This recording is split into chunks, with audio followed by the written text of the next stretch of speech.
ಆಹಾರ ನಾಗರಿಕ ಸರಬರಾಜು ಮತ್ತು ವ್ಯವಹಾರಗಳ ಸಚಿವರಾದ ಕೆಎಚ್ ಮುನಿಯಪ್ಪ ಕೋಲಾರ ನಗರದ ಅವರ ನಿವಾಸದಲ್ಲಿ ಇಂದು ದಿನಾಂಕ 12/5/2025 ಬೆಳಿಗ್ಗೆ 7:30 ಗಂಟೆಗೆ ಗಣೇಶನ ಹೋಮ, ದೇವತಾ ಪೂಜಾ ಹಾಗೂ 9:30 ಗಂಟೆಗೆ ತೀರ್ಥ ಪ್ರಸಾದ ವಿನಿಯೋಗ ಕಾರ್ಯಕ್ರಮಗಳನ್ನು ಹಮ್ಮಿಕೊಂಡಿದ್ರು.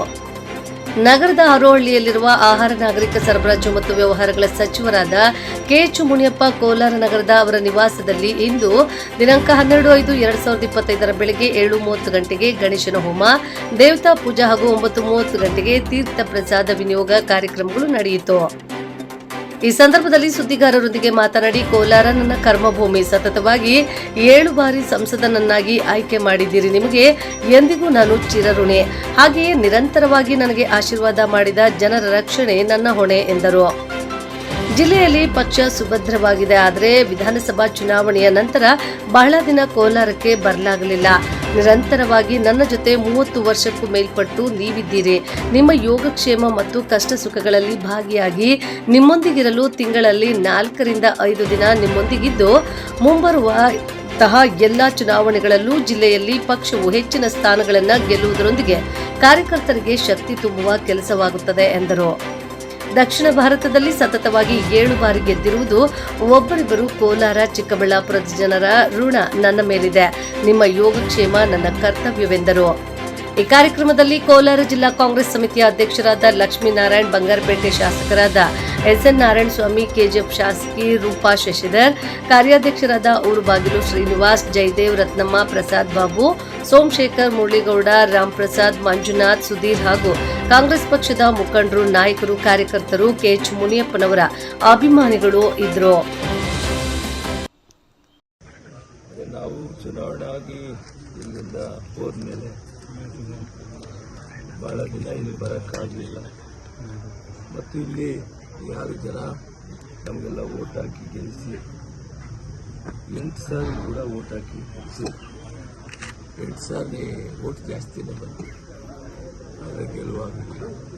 ಅದು ನಿರಂತರವಾಗಿ ನನ್ನ ಜೊತೆಯಲ್ಲಿ 30 ವರ್ಷದಿಂದ ನಿಂತವ್ರ ಕ್ಷೇಮ ಸಮಾಚಾರ ವಿಚಾರಿಸಬೇಕಾದ್ರೆ ಕನಿಷ್ಠ ವಾರ 15 ದಿನಕ್ಕೆ ಒಂದು ಸಾರಿ ಬರಬೇಕು ಅಂತ ಯೋಚನೆ ಮಾಡಿ ಪೂಜೆ ಮಾಡಬೇಕು ಪೂಜೆ ಮಾಡಿ ಕಾಂಗ್ರೆಸ್ ಪಕ್ಷ ಇಲ್ಲಿ ಸುಭದ್ರವಾಗಿದೆ. ಮುಂದೆ ಬರುವ ತಾಲೂಕು ಸಮಿತಿ, ಜಿಲ್ಲಾ ಪರಿಷತ್ ಎಲೆಕ್ಷನ್, ಸಂಘ ಸಂಸ್ಥೆಗಳ ಎಲೆಕ್ಷನ್ಗೆ ಅಲ್ಲಿ ಗೋಪಾಲ ಪ್ರದೇಶ ಇದು ಕಾಂಗ್ರೆಸ್ ಉಪಾಧ್ಯಕ್ಷರು ನಾವೆಲ್ಲ ಕೂಡ ಒಗ್ಗಟ್ಟಾಗಿ ಕೆಲಸ ಮಾಡಿ ಕಾಂಗ್ರೆಸ್ ಮತ್ತೆ ಯಾವ ರೀತಿ ಅಸೆಂಬ್ಲಿಯಲ್ಲಿ ಅಧಿಕಾರಕ್ಕೆ ತಂದರು ಅದೇ ರೀತಿ ಮತ್ತೆ ತಾಲೂಕು ಸಮಿತಿ, ಜಿಲ್ಲಾ ಪರಿಷತ್ತು, ಬರುವಂಥ ಪುರಸಭೆಗಳು, ಸಂಘ ಸಂಸ್ಥೆಗಳು ಕೂಡ ಕಾಂಗ್ರೆಸ್ ಕಾರ್ಯಕ್ರಮಗಳನ್ನು ಕೊಟ್ಟಿದೆ. 5 ಗ್ಯಾರಂಟಿ ಕಾರ್ಯಕ್ರಮಗಳನ್ನು ಕೊಟ್ಟು ಯಶಸ್ವಿಯಾಗಿ ಮಾಡಿದ್ದೀವಿ.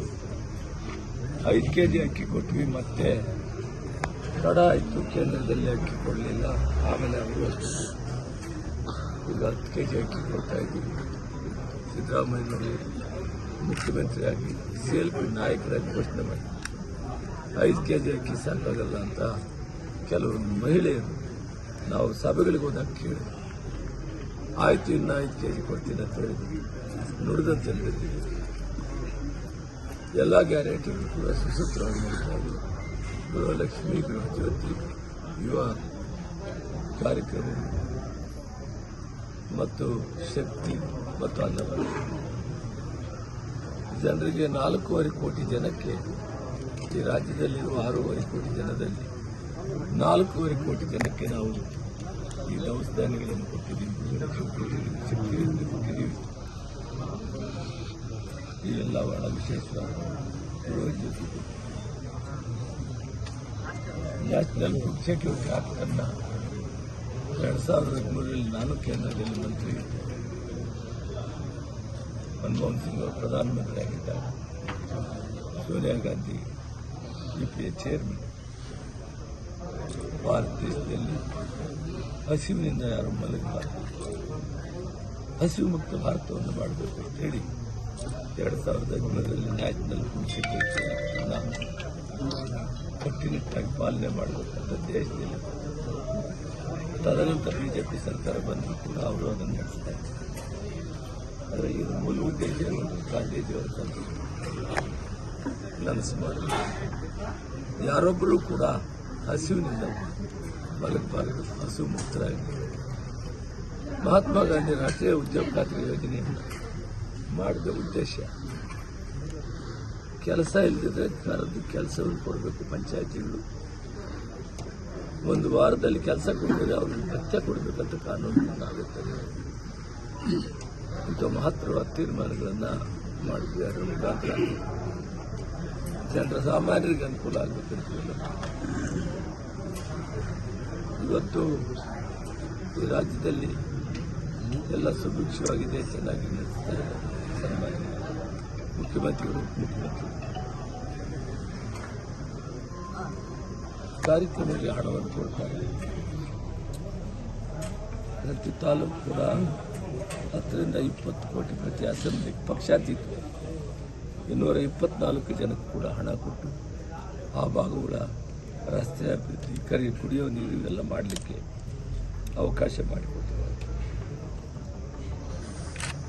ನಾನೆಂತ ಹೇಳುತ್ತೇನೆಂದರೆ, ನಿರಂತರವಾಗಿ ನನಗೆ ಆಶೀರ್ವಾದ ಮಾಡಿದ ಜನರ ರಕ್ಷಣೆ ಮಾಡೋದು ನನ್ನ ಕರ್ತವ್ಯವಾಗಿದೆ.